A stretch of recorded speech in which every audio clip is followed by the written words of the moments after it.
옛날 어느 마을에 땅부자인 채부자가 살았습니다. 채부자는 끔찍히 사랑하는 귀한 철부지 아들이 한 명 있었답니다. 아버지, 제발 장가 좀 보내줘요. 서당만 다녔지 아직 과거 시험도 치르지 않았는데 나이가 들자 아들은 매일매일 아버지를 졸랐습니다. 채부자가 들로 나가면 들에서 조르고 방으로 들어오면 잠잘 때까지 졸랐습니다. 장가를 보내긴 해야 할 텐데. 채부자는 툇마루에 외롭게 앉아있는 아들을 보며 깊은 고민에 빠졌습니다. 아무리 급해도 아무나 며느리로 삼을 순 없었습니다. 채부자는 아들을 위해 내조를 잘하는 지혜로운 처녀를 며느리로 상상해 보았습니다. 꼭 상상대로 그러한 처녀를 찾아 며느리로 삼고 싶어 했습니다. 어느 날 채부자는 좋은 생각이 떠올라서 서당에서 막 집으로 돌아온 아들을 방 안으로 불러 확고한 의견을 알렸습니다. 아들아, 시험을 봐서 며느리를 뽑을 생각인데 내 생각은 어떠냐? 아버지의 그 말에 기막힌 아들은 한숨을 푹 내쉬며 중얼거렸습니다. 아니, 예쁘기만 하면 됐지. 아들은 아버지에게 따지듯이 말했습니다. 어휴, 아버지, 무슨 시험을 본다고 그러시나요? 제게는 여자가 예쁘기만 해도 좋은걸요. 채부자는 아직 세상 물정을 모르는 아들 때문에 한숨을 내쉬었습니다. 다음날 채부자는 온 동네에 방을 붙였습니다. 채부자가 며느리를 구한다는 말은 금세 이 마을 저 마을로 퍼져나갔습니다. 동네 처녀들은 보시오. 한 달 동안 쌀 2대, 보리쌀 2대로 살림을 할 수 있는 처녀를 며느리로 삼겠소. 채부잣집 며느리를 뽑는다고 골 사방팔방이 떠들썩했습니다. 채부자는 초가집 한 채를 얻은 후 행랑채 할멈을 불러 당부했습니다. 할멈, 처녀들이 살림을 어떻게 하는지 매일매일 잘 살펴보아야 한다네. 할멈은 혼자말로 중얼중얼 거렸습니다. 한 달 동안 쌀 2대, 보리쌀 2대로 어찌 처녀들이 견디겠는가. 첫 번째 처녀가 초가집으로 찾아왔습니다. 처녀는 첫날은 새끼, 둘째 날은 토끼, 그 뒤 며칠은 죽만 쑤어 먹더니 열흘도 못 참고 돌아가 버렸습니다. 두 번째 처녀는 쌀과 보리를 섞어 30봉지로 나눴습니다. 하루에 오로지 한 봉지만 먹을 생각이었죠. 하지만 보름쯤 되자 밥할 힘도 없었는지 뒤도 안 보고 도망쳐 버렸습니다. 다른 처녀들도 한 달을 못 버티고 줄줄이 모두 자기의 집으로 돌아갔습니다. 이제 시험을 보지 않은 처녀는 딱 한 명뿐이었습니다. 윗마을에 사는 가난한 이선비의 딸이었지요.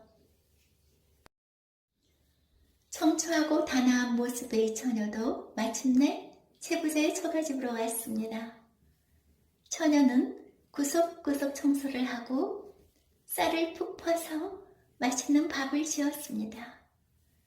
할멈, 우리 밥부터 배불리 먹어요. 아이고, 이러다간 사흘도 못 버티겠네. 할멈은 놀라서 손사래를 쳤습니다. 그러나 처녀는 생글생글 웃으며 말했습니다. 할멈, 배불리 먹고 일감 좀 구해와요. 바느질이랑 물레질이랑 몽땅요. 예, 아가씨, 말씀대로 그렇게 하지요. 처녀는 밤늦도록 열심히 일했습니다. 할멈이 쌀을 품삯으로 받아올 때마다 처녀는 기뻐하며 더 열심히 일을 했습니다. 그리고 일한 만큼 배불리 먹었지요. 어느새 약속한 한 달이 될 무렵 채부자 아들은 처녀가 너무 궁금해서 밤중에 살며시 처갓집으로 갔습니다. 그리고 방문에 비친 처녀의 아름다운 모습에 넋이 나간 사람처럼 집으로 돌아와 황홀하게 알콩달콩 함께 사는 모습을 상상하며 멈추지 않는 설레는 가슴을 안고 긴 밤을 잤습니다. 과연 채부자가 계획한 대로 잘 되었을까요? 드디어 모두가 기다리고 기다리던 정확히 약속한 한 달이 되었습니다. 아침 일찍 일어난 채부자는 행랑채 할멈에게 그간의 얘기는 대충 들었지만 그 처녀가 쌀 2대와 보리쌀 2대로 한 달간을 버틴 일이 너무 가상하여 기쁨을 감추지 못하고 한달음에 초가집으로 달려가서 처녀와 그 주위를 둘러본 후 깜짝 놀랐습니다. 아니, 이럴 수가? 처녀가 부지런히 일한 덕분에 초가집 쌀떡에는 쌀이 가득했고 단밑에는 쌀가마니가 쌓여 있었습니다. 채부자는 처녀에게 한 달 동안의 일을 소상히 듣고 아들을 불러 모든 얘기를 전한 뒤 아들과 함께 초가집으로 가자고 했습니다. 아들과 함께 다시 온 채부자는 처녀에게 다가가 아들이 듣도록 칭찬하며 말했습니다. 참 놀랍구나, 아가야.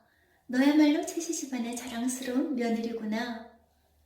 이 말을 들은 이선비의 딸은 무척 기뻐했고 기공자 같은 채부자의 아들도 멋져 보였습니다.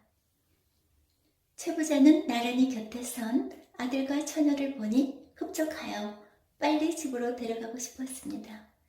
이선비 딸이 채부자 집에 들어서니 지희가 환해지면서 아들의 행복을 위한 채부자의 상상이 현실이 되었습니다. 어머니가 없어 항상 외롭게 슬퍼하던 아들은 곧 자기 색시가 될 이선비의 딸로 인해 기쁨을 얻었고 행복을 찾았습니다.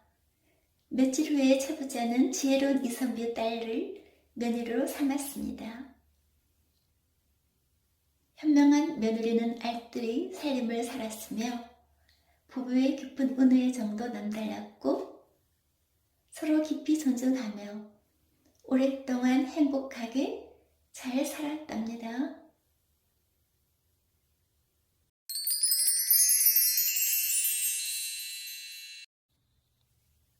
옛날에 한 선비가 과거 시험을 치르러 한양에 갔다.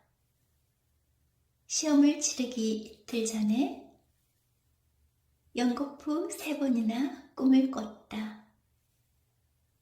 첫 번째 꿈은 벽 위에 배추를 심는 것이었고 두 번째 꿈은 기이하게 비가 오는데 두건을 쓰고 우산을 쓰고 있는 것이었으며 세 번째 꿈은 마음으로 너무너무 사랑하는 연인과 서로 못 본 척하며 누워있는 것이다. 세 꿈이 다 심상치 않아 점쟁이를 찾아가서 물었더니 점쟁이 하는 말이 이상하다. 벽 위에 배추를 심으니 헛된 일을 한다는 것이고 두건을 쓰고 우산을 쓰니 또 헛수고 한다는 것이며 사랑하는 여인과 등을 졌으니 그것도 헛일이라는 것이다. 어서 빨리 고향으로 돌아가는 게 좋겠어 라고 해몽을 해주었다. 점쟁이의 말을 들은 젊은이는 풀이 주고 고향으로 돌아가려고 서둘러 짐을 챙겼다. 주먹쥐이는 선비를 불러 술 한잔 주며 아니 시골 선비 양반 내일이 시험 치는 날인데 왜 짐을 사시오? 하며 주먹주인이 자초지종을 물었다. 풀이 죽은 선비가 꿈 이야기를 하자 주먹주인이 환한 미소를 지으며 꿈 해몽을 시원하게 해주었다. 벽 위에 배추를 심었으니 높은 성적으로 합격한다는 것이고 두건을 쓰고 우산을 썼으니 이번에는 철저하게 준비했다는 것이며 몸만 돌리면 사랑하는 여인을 품에 안을 수 있으니 쉽게 뜻을 이룬다는 것이구려. 그러니 이번 시험은 꼭 봐서 젊은이의 뜻을 이루시오. 주먹주인의 말을 들은 선비는 용기를 내어 자신있게 각오 시험을 보았으며 높은 성적으로 금을 환영하였답니다. 고향으로 돌아온 젊은 선비는 사랑하는 여인과 부부의 연을 맺어 미모의 그녀와 날이 새는 줄도 모르고 깊고 뜨거운 운우의 정을 밤새도록 즐기며 나누면서 행복하게 오랫동안 잘 살았답니다. 지혜로운 어머니 덕에 고려장을 폐기시킨 모자의 사랑. 고려시대 때 어느 깊은 산골 마을에 지혜로운 노모와 아들이 정답게 살았습니다. 겨우겨우 끼니를 이을 정도로 가난했지만 아들은 날마다 정성껏 어머니를 모셨습니다. 어머니, 오늘도 어깨 주물러 드릴게요. 하지만 아들에게는 한 가지 걱정이 있었어요. 나라에서 정한 고려장이라는 법 때문에 사랑하는 어머니를 버려야 할 날이 악몽같이 하루하루 다가오고 있었기 때문이지요. 아, 사랑하는 어머니, 저는 어떻게 해야 하나요? 하루는 아들이 장터에 나갔다가 많은 사람들이 한숨 쉬며 수근거리는 소리를 들었습니다.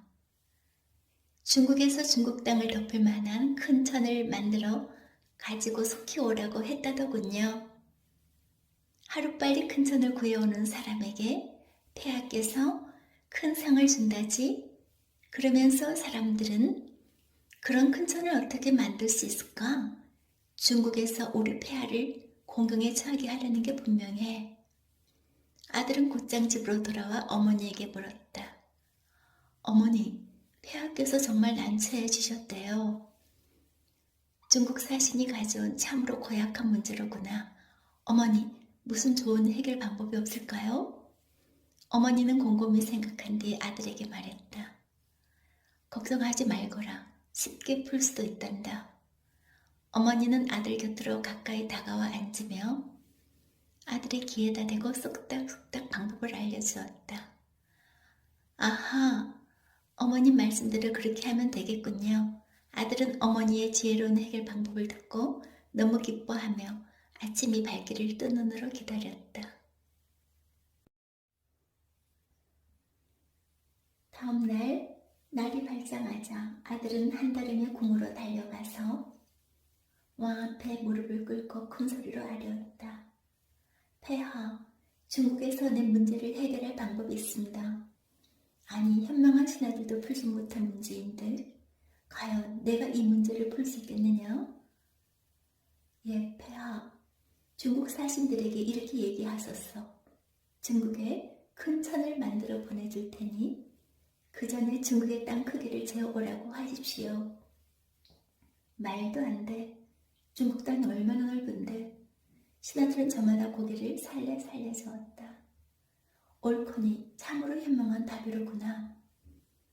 청년의 말을 들은 왕은 너무 기뻐하며 신하들에게 명하셨다.